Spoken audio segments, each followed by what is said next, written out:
Me, 27 male, and my wife, 31F, hit a rough spot and have been separated at home for almost a year now. It was largely my fault. After a big setback in my father's death, I fell into alcoholism and despair, stopped taking care of myself and neglected her when not emotionally abused her. Eventually she had enough, and after I refused therapy for the nth time, consulted a divorce lawyer and drafted papers. I signed them off right away, but she didn't, keeping them in her room. She knew I was in a hard spot financially, so she said she'd wait for me to come into my inheritance so I could move out, and then she'd sign and file for a no-fault divorce. Not from the US, in our country you can do this. After 2 months sleeping in my home office, I got sick of it and stopped drinking, dived into work and overall did chores around the house and helped her out. When she commented on my change, I boasted I was doing it for myself and not for her, and she agreed because while she wanted me out, she still cared for me. Over the last months she also occasionally asked me to sleep in the bed with her and not in my home office. Nothing intimate happened, but still she would spoon me. This until last evening. We had gotten closer and closer, especially over the holidays, and I told her that what I said was not true. I had changed and stopped drinking to show her at first, but then I really wanted to turn over a new leaf and be a good soon-to-be ex-husband. She went to her room and picked the divorce papers, setting them in front of me. She asked what we should do with those then, so I ripped them and she yelled out a big yes. And then hugged me. So, I guess we won't be getting divorced. Hooray? Oop, I will, thank you. I was so deep down in negativity that I couldn't see how I hurt her. To add, I may sound neutral/uncaring by the ton of the post, but I really didn't expect what happened, what I did and how she'd react. We had talked a bit previously about this, and all she said is that she was in no hurry to divorce as long as I was respectful and kept improving. I had a hunch she wanted to try and reconcile, but she was already being so generous to me that I didn't want to try and push my luck. And I admit it feels weird that we can be husband and wife again. I guess it will take some time after over a year as roommates. Oop, thank you. She was ready to go through with it because even if she loves me, she couldn't keep enduring me hurting both myself and her, emotionally and morally, and I think she was right to do that. It still feels weird to be sleeping in the same bed every night and be affectionate. We haven't been intimate at all during separation, and she hinted she wants to reconnect too on that level. Oop, you are right. I definitely need to learn to be more open emotionally, and I'm working on it in therapy. Also, when we hug or cuddle I admit to her that it feels a bit weird, but also pleasant and fuzzy. After so much time, she just reassures me that for those things we have all the time in the world. But she also said no hurry and take things at our pace. Update 1. I posted a week ago about what had happened the evening prior. After living separate at home for almost a year, my soon-to-be ex-wife wanted to reconcile, so I ripped the divorce papers in front of her, to her delight. However, soon after the realization that I had planned my whole new year around the fact I was getting divorced set in, and that the decision of reconciliation actually brought me uncertainty and anxiety. My wife noticed that, and we had a number of heart-to-heart about this. There was talking, laughs and even tears during those talks, tears of the good, liberatory kind. My wife rarely if almost never cries, she's the stoic type, but seeing her break into tears, sobbing how much I hurt her and she still loves me, was like getting stabbed in the heart. I realized the pain I caused her is still fresh and burning. She unloaded all the pain and turmoil I had inflicted upon her with my past behavior, and admitted she felt both proud and bitter about my changes in the last year. Proud because I turned my life around, bitter because I had accepted the divorce so quickly as if she was what was holding me back, and she wasn't worth my best self. However, she was also angry at herself because she was already reconsidering the divorce back in June, but didn't say anything or give me signals because she feared I'd revert to my old behavior, or would rebuff her. In the meantime, I had started to renovate my father's old villa, well, more of a big house than a proper mansion, to move in this year, and gave her only breadcrumbs information about it, and she was both positively surprised to learn about all the work I am putting into it, and again a bit bitter that I didn't tell her anything and all my projects were designed without her in mind, as if she was just an already fading memory. The possibility of an amicable divorce has been brought up again, but she wanted 2 clear answers. 1. Was there another woman? 2. Did I actually stop loving her? The answer to both questions is no. I told her I did suffer about losing her in our marriage, but I didn't want to be the ex-husband who made fleeting promises, hounded her down and made a nuisance of herself. It's the least I could have done after making her suffer so much, and also thank her for her infinite kindness. I just worked, did my best to be a good soon-to-be ex-husband, paid my utilities and wanted to pay her a rent for the room she allocated me in her home, which she always refused even when I insisted. Eventually arrived the $1 million question, do we want this marriage to work? Answer, yes. It won't be easy and there's still a lot of work to be done. We agreed to take baby steps and have already booked therapy for this week. I am already doing individual therapy, but now she'll be looking for individual therapy for herself as well. In the last week, we went on some quiet dates, walks and a short hiking trip. I also made a peace offering of sorts by asking her if she wanted to participate in my renovation project of my father's house, give her input and ideas. She was enthusiastic about it. She likes gardening, but her property has no garden and she makes do with the potted plants on the balcony, while my father's house has a large garden and a big plot of overgrown land behind it. She said we will be busting our backs, but it will be worth it, and I think that working together on a shared project will help re-establishing our bond. It would have been foolish to think everything would have been fine right away. It's not like in movies where they make up, make passionate love and are lovey-dovey all of a sudden. There's been distance for a year and hurt on both sides, and it will take time to heal and be close to each other again. Little changed in the last week. We had our first couple counseling session and her first therapy session. We laid down the framework for our marriage. Went out on some dates and overall spent quality time together. We still haven't been intimate. She tried to initiate once, but I gently turned it into cuddling and talking. Another issue is that I have some difficulty sleeping in the same bed as her, not because I have something against her, but I'm so used in sleeping in my own bed that often I sleep 1 or 2 hours with her, wake up and head to my home office/bedroom and sleep there. I wake up earlier and fix breakfast for her. She's happy about it, but mentioned once I didn't sleep with her. Do those things take time? I believe so, but I'm a bit scared I'm giving the impression I gave up on our marriage. I believe it will take months and lots of work to get back at how we were, while she thinks the process should be quicker and I'm being too hard on myself and her. I have been sober for over a year, and got sober after she served me divorce papers. She decided to try to reconcile last January, and although things have been not easy to say the least, we still sleep separately. I don't feel secure enough to have sex with her, and we do lots of individual and couple therapy. We somehow are managing. However, despite what she says, I can't get over the shame that I have been a useless and abusive drunkard, and she probably remembers me as such, and the shame and guilt become unbearable. I work as a civil servant, in family services, ironically enough, and recently I got moved to the cabinet in the provincial government, even had a photo shaking hands with our Prime Minister. My wife picked this photo and put it on Facebook for everyone to see, writing how proud she was. I do think she genuinely believes this, and I'm happy, but I also think she's too eager to rug sweep the past and our problems aren't fixed at all. I still feel lots of shame and guilt towards her every time I look at her, and at a certain point even looked forward to divorce, but she insists I am doing all the right things, and if I love her, divorce would be something I'll end up regretting. I just feel we will never overcome this, and although many moments are happy and I do my best to give her quality time, cook her favorite dishes and get her gifts, I can't help but feel hopeless and even alone in my feelings. She wants for us to move on, but while for her it might be easy to forgive me, for me it's not easy to let go of the shame of what I was to her. My therapist says I have to deal with it on my own as I caused all this, and I agree, but I don't know how to move forward. Is there something I can do, or should I learn to accept this and live with it? Maybe with time it will get better? After all, a year sober is almost nothing. She had every right to file for divorce because of my alcoholism. She didn't deserve that. In the meantime, I was sick of it, so I stopped drinking, focused on my career and on renovating my father's house. She wanted to reconcile upon seeing those changes, and I agreed. But now I'm realizing I had internalized the divorce in my life plans. I plan my new essay on life about it. I can't see myself being intimate with her. She tried a couple of times and I gently turned her down. As a gesture of goodwill, I asked her if she wanted to participate in my father's home renovation project, and she accepted with enthusiasm. She always wanted a garden. Now I'm regretting it because that was supposed to be my retreat from the world, and I will have to share it with her. I said all of this to her. She was upset but also understanding. In her opinion, part of the fault is hers. She never communicated about reconciliation and sprung it up on me, and as a result what should have been a happy thing became a source of stress and anxiety for me. My therapist and her are saying this is my depression talking, but I'm not so sure. Are we truly done? Update 2. I showed her the last thread. She's reading it on her phone. She said she already knew many of the things I wrote, including the comments about jam and flowers. She said if she knew the anguish a reconciliation so soon would cause, she wouldn't have offered it and is regretting it.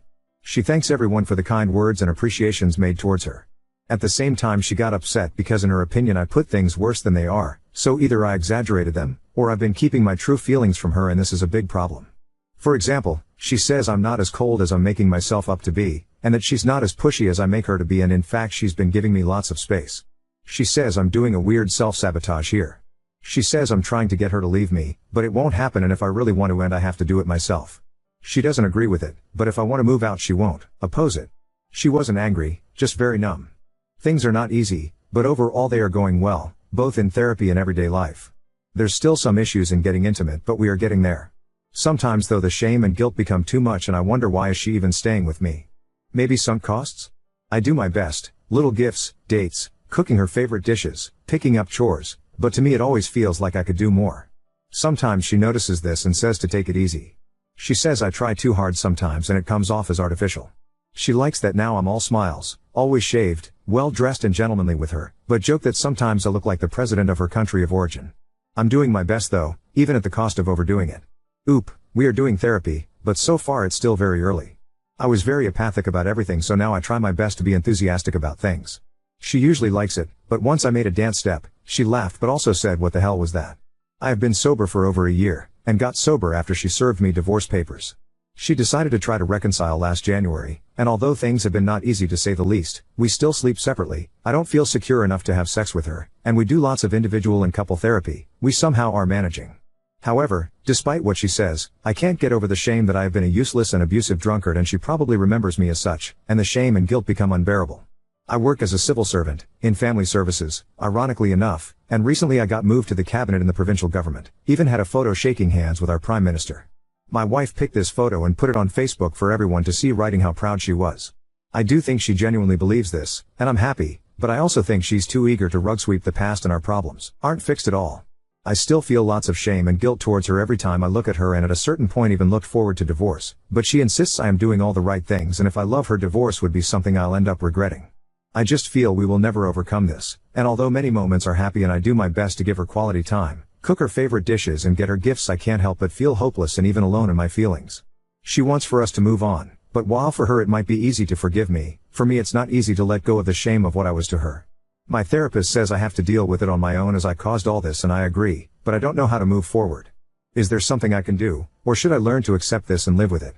Maybe with time it will get better? After all, a year sober is almost nothing. Update 3. 2 months later, things are going lukewarmly well. Talks of reinitiating divorce proceedings have stopped, and although we still sleep separately and have no intimacy, my issues, working on it with my therapist, we are doing well. Sometimes I feel I can't get over the shame that I have been a useless and abusive drunkard, and she probably remembers me as such, and the shame and guilt become unbearable, but then it passes a bit. Basically, we are starting over, dating, doing bonding activities. I get her gifts and surprises. She admitted she thought things would go faster, but in the end agrees with me that after a year separated things can't just get back as before. She also says I am too hard on myself, but I think she's the one being too indulgent. But apart from those difficulties, we are doing fine. Basically, we are starting over, dating, doing bonding activities. Update 4. Things are going well, reasonably so. Still having issues in the bedroom, but I am working on them to try and be a good husband, at least on that aspect.